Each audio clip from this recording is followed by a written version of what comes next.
जय जय श्री राधे, जय जय श्री कृष्णा। मित्रों, मैं महेश पाठक सीधा वृंदावन से। हमारा यूट्यूब का चैनल ज्योतिष सेवा वृंदावन, मैं सभी दर्शकों का हार्दिक स्वागत करता हूं। आज हम चर्चा का विषय है मीन राशि के लिए। गुरु बृहस्पति का जो गोचर है वो शुक्र के नक्षत्र में शुरू हो गया है 21 जून से, और वो नक्षत्र है भरणी। तो भरणी नक्षत्र में गुरु का जो गोचर है वो मीन राशि वालों के लिए कैसा प्रभाव करेगा, उसी के बारे में आज आपको जानकारी देते हैं। पूरी जानकारी A to Z जानकारी आपको यहाँ मिलेगी 21 जून से लेकर के 27 नवंबर तक की। मित्रों, मीन राशि के लिए या मीन लगन के लिए गुरु आपके लगन भाव के स्वामी बनते हैं और आपके कर्म भाव के स्वामी भी बनते हैं। कर्म भाव हमारे जो केंद्र के भाव होते हैं सबसे बली माना जाता है, और इसी से हमारी जो जीविका है, इसी से हमारे जो परिवार का गुजारा होता है, इसी से हमारे डेली बेस का जो इनकम सोर्स है वो हम अपने दशम भाव से देखते हैं। तो आज वही बात करते हैं आपसे कि गुरु का गोचर कैसा रहेगा आपके लिए। पिछले काफ़ी समय से गुरु पाप प्रभाव में थे, दबाव में थे, एक तरह से बंधक थे, बंधे हुए थे, तो आपको पूर्ण प्रभाव नहीं दे रहे थे। पहला कारण था शनि की नीच दृष्टि गुरु के ऊपर आ रही थी, तो गुरु प्रभाव देने में प्रभावहीन थे। दूसरा कारण था गुरु के साथ में राहु की युति थी जो काफ़ी लंबे समय से चल रही है, तो ये चांडाल दोष का निर्माण हो रहा था। तो उस समय राहु अपना पूर्ण प्रभाव देने में बिल्कुल एकदम प्रभावहीन थे। लेकिन शनि महाराज बकरी हो चुके हैं, इसलिए गुरु के ऊपर जो उनका एक दोष था वो समाप्त हो गया, तो शनि से गुरु मुक्त हो गए। दूसरा, राहु के अंशबल कम हो गए और गुरु के अंशबल ज़्यादा हो गए, तो बहुत अंतर आ गया अंशबल के अंदर, डिग्री के अंदर बहुत फर्क आ गया। तो राहु का जो प्रभाव था निष्प्रभाव हो गया, अशुभ प्रभाव, और अच्छा प्रभाव देना राहु ने शुरू कर दिया। और राहु और गुरु बैठ कर के यहाँ एक गजलक्ष्मी नाम के योग भी बनाते हैं। योग बहुत उत्तम होता है, बहुत अच्छा योग होता है। तो अब राहु आपको फ़ायदा देने में बिल्कुल भी संकोच नहीं करेंगे, तो राहु गुरु की युति भी आपको फ़ायदा देगी। तीसरा जो दोष था गुरु के साथ वो ये था, 22 अप्रैल को गुरु का जो राशि परिवर्तन हुआ था मेष राशि में, तो वहाँ सबसे पहले वो अपने दुश्मन के नक्षत्र अश्विनी, केतु का नक्षत्र होता है और केतु उनका दुश्मन है गुरु का, उसमें गोचर कर रहे थे। तो वो जो गोचर है 21 जून तक चला था 22 अप्रैल से, तो यहाँ पर भी गुरु आपको प्रभाव देने में संकोच कर रहे थे और प्रभाव नेगेटिव प्रभाव था आपका। लेकिन अब गुरु इन सब तीनों जो दोषों से रहित हो गए, गुरु एक प्रकार से शुद्ध हो गए, शुभ हो गए। आपके जो शुभ प्रभाव थे वो 21 जून के बाद बंद हो जाएंगे, और 21 जून के बाद आपको सारे के सारे शुभ प्रभाव मिलना शुरू हो जाएगा। संपूर्ण फल आपको गुरु का मिलेगा। बात करते हैं गुरु के गोचर की। मीन लगन वालों के लिए गुरु का जो गोचर है वो द्वितीय भाव में हो रहा है, और जो द्वितीय भाव होता है धन का भाव होता है, धन भाव कहते हैं, कुटुंब का भाव कहते हैं, वाणी का भाव कहते हैं। बहुत अच्छा भाव है और गुरु यहाँ के कारक होते हैं। गुरु हमारी कुंडली में 5 भावों के कारक होते हैं। पहला धन भाव होता है, दूसरा संतान का भाव होता है, शिक्षा का भाव होता है, तीसरा भाग्य का भाव होता है, चौथा कर्म का भाव होता है, और 5वां जो भाव होता है वो होता है आपके इनकम सोर्स का, यानी लाभ का, आपकी आय का। अभी बात करते हैं गुरु की कि गुरु ने भरणी के नक्षत्र में गोचर करना शुरू किया है, तो गुरु यहाँ शुक्र से संबंधित जो फल है, शुक्र जिन जिन चीज़ों के आपको देने वाले हैं उन सब चीज़ों को वो गुरु के द्वारा दिलवाएंगे। गुरु शुक्र के भावों के, शुक्र जहाँ बैठे हैं, शुक्र आपको जो देना चाहते हैं वो सारे फल गुरु के द्वारा शुक्र आपको दिलाएगा, क्योंकि गुरु का जो गोचर है शुक्र के नक्षत्र में है, और शुक्र के नक्षत्र में गोचर होने के नाते गुरु यहाँ मजबूर हैं, गुरु यहाँ बाध्य हैं आपको शुक्र के फल देने के लिए। तो पहले तो गुरु की बात करते हैं। देखिए, गुरु आपके धन भाव में गोचर कर रहे हैं, धन भाव के स्वयं कारक हैं, और यहाँ राहु के साथ बैठ के गजलक्ष्मी योग भी बना रहे हैं। तो मीन राशि वालों के लिए ये समय मेरे हिसाब से बहुत ही बढ़िया जाना चाहिए, क्योंकि धन भाव है, और धन भाव में जहाँ गजलक्ष्मी योग बनता है, कारक स्वयं कारक भाव में बैठा है, इससे बढ़िया योग और आपके लिए क्या बन सकता है। तो गुरु जब धन भाव के कारक होकर धन भाव में बैठे हैं, तो धन के लिए आपके नए नए रास्ते यहाँ से बनना शुरू हो जाएगा। नए नए रास्तों से आपको धन की प्राप्ति होगी।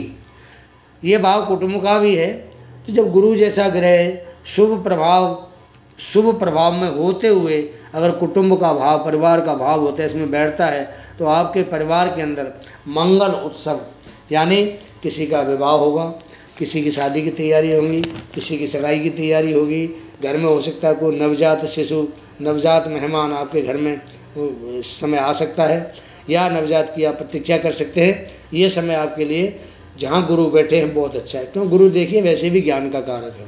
अब गुरु ज्ञान का कारक ग्रह है, परिवार का भाव है, तो यहाँ पर आपकी जो बुद्धि है, आपकी जो एक सोच है या आपकी जो वाणी है, वो बहुत अच्छे प्रकार से काम करेगी। पीछे आपके साथ यहाँ बहुत दिक्कत आ रही थी, घर परिवार में झगड़े फसाद हो रहे थे, आपकी वाणी कटु थी, आपकी वाणी बढ़िया नहीं थी, क्योंकि राहु के साथ युति होने से ये भाव अशुभ हो गया था। लेकिन अब ये भाव शुभ हो गया है, वाणी आपकी शुभ हुई, और इस भाव के जो परिणाम हैं, अच्छे परिणाम, धन संबंधी परिणाम आपको मिलेंगे, परिवार में कलह खत्म हो जाएगी, प्यार मोहब्बत बढ़ेगा, आपसी भाईचारा बढ़ेगा, ये सब परिणाम आपको मिलने वाले हैं। अब देखते हैं कि शुक्र का जो पहला भाव है वो तीसरे भाव पड़ता है, थर्ड भाव है मीन राशि से। तो मीन राशि से जब तीसरा भाव है, ये पराक्रम भाव कहलाता है, साहस का, हिम्मत का भाव है, आपके विल पावर का भाव है, और एक तरह से ये बहन भाइयों का भाव भी होता है। तो यहाँ शुक्र की जो राशि है और शुक्र बढ़ने में गोचर कर रहे हैं, तो इस भाव का फल देने के लिए भी मजबूर हैं, बाध्य हैं। बहन भाइयों से आपका प्यार बढ़ेगा, उनसे आपको सहयोग मिलेगा, और बिल्कुल मिलेगा। आप पराक्रम, मेहनत करेंगे, हिम्मत करेंगे, तो आपको हर तरीके का लाभ मिलना शुरू हो जाएगा, क्योंकि इस भाव के सामने आपका भाग्य है। हिम्मत करेंगे तो भाग्य को बल मिलेगा, भाग्य को बल मिलेगा तो सब कुछ आपके लिए सुलभ हो जाता है। गुरु की जो पहली 5वीं दृष्टि है पड़ती है आपके षष्ठम भाव पर, छठे भाव पर। तो छठा भाव सर्विस का भाव होता है, दुश्मनों का भाव, बीमारी का भाव होता है, रोग का भाव होता है। यहाँ दृष्टि पड़ने से हमारे ज्योतिष में गुरु का एक सूत्र है कि गुरु जहाँ बैठते हैं वहाँ तो ज्ञान की गंगा बहाते हैं, लेकिन जहाँ जहाँ इनकी दृष्टि होती है वहाँ पर ये गंगा जल की वर्षा करके अमृत छिड़कते हैं, इस भाव को शुभ कर देते हैं। ये घर सूर्य का घर है, मीन राशि में जो छठा भाव होता है सूर्य का घर है, और सूर्य वैसे भी तेजस्वी ग्रह है, और गुरु की दृष्टि पड़ने से तो सूर्य यहाँ एक्टिव हो जाएगा। एक्टिव होगा तो आपके जो दुश्मन है उनका एकदम दमन करेगा, आपके कोई रोग है, शरीर में परेशानी है, उसको ख़त्म करेगा। और अगर किसी तरीके का कोई आपके सिर पे कर्जा पीछे हुआ भी है, उस कर्जे को भी यहाँ से आपको बिल्कुल ऐसा रास्ता बनाएगा, वो कर्जा आपका जल्दी से चुक जाएगा। ये भाव सर्विस का भाव भी होता है। जो नौकरी नहीं करते हैं जातक, उनके लिए बहुत अच्छा समय है, नौकरी के लिए अप्लाई करें, आप कोशिश करें। आपको 21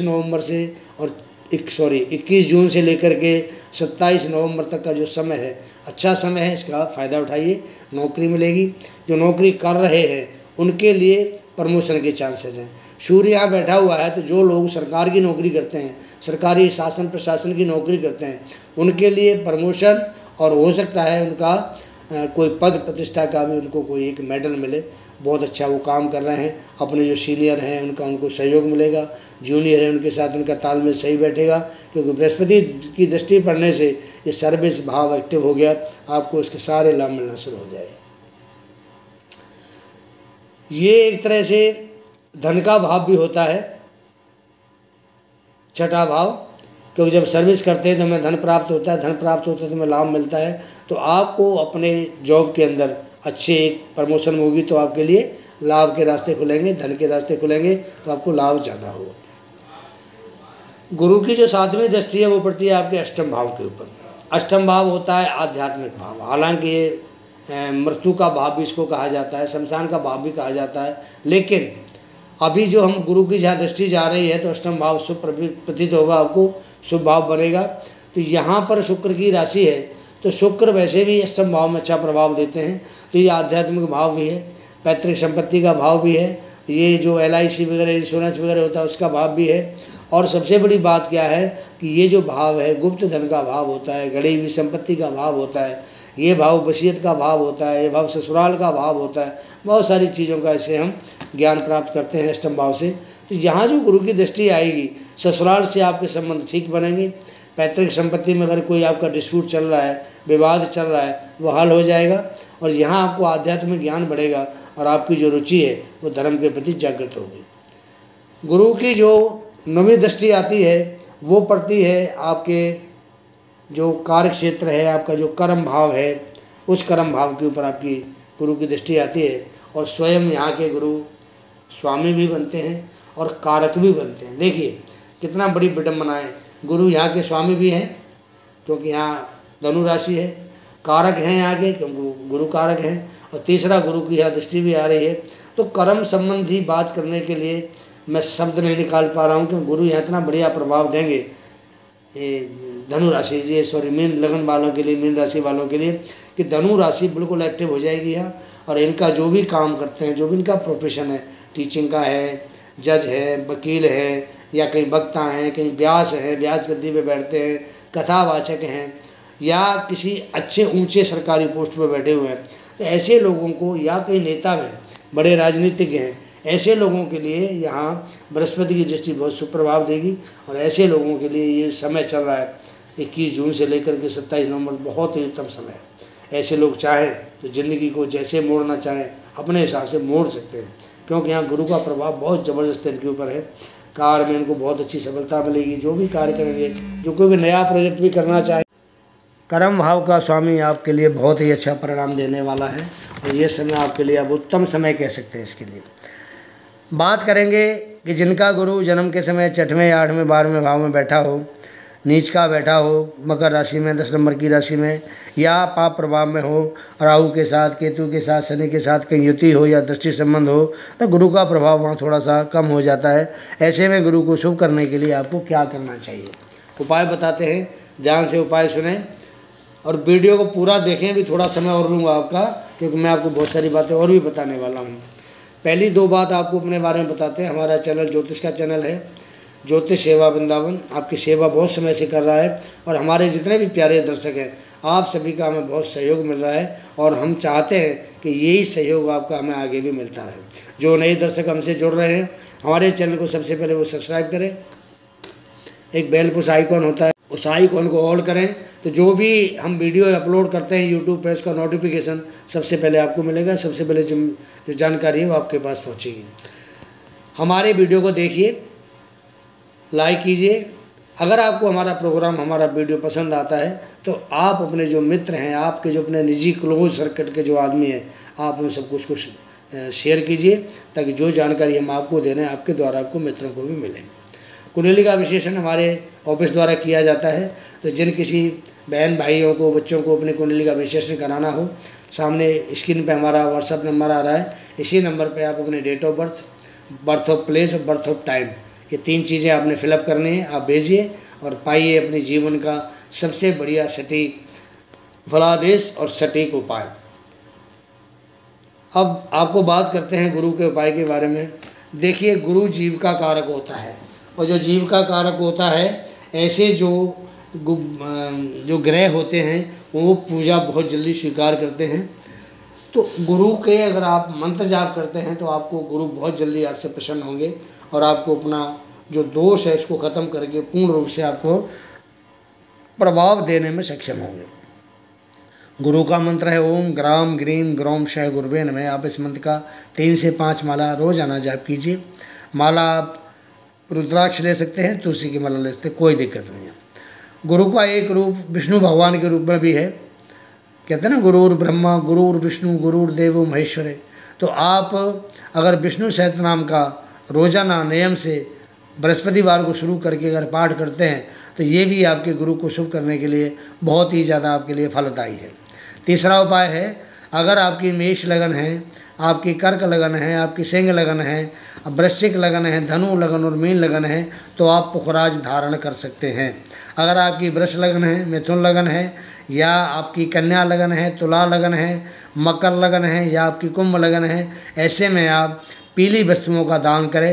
अगर आपका बृहस्पति जन्म के समय ठीक नहीं है, पीली वस्तुओं के दान में जो जो चीज़ें आती हैं आप समझ सकते हैं। मिठाई भी आती है, पीला कपड़ा भी आता है, चने की दाल भी आती है, केसर भी है, हल्दी है, आप इनका दान कर सकते हैं। स्वर्ण का भी दान कर सकते हैं, तो आपका गुरु आपको सुप्रभाव देने में सक्षम होगा। ये प्रोग्राम यहीं अब इजाज़त चाहते हैं। अगला प्रोग्राम लेके आपके सामने फिर हाजिर होंगे, तब तक के लिए आज्ञा दीजिए। जय जय श्री राधे, जय जय श्री कृष्णा कृष्णा कृष्णा।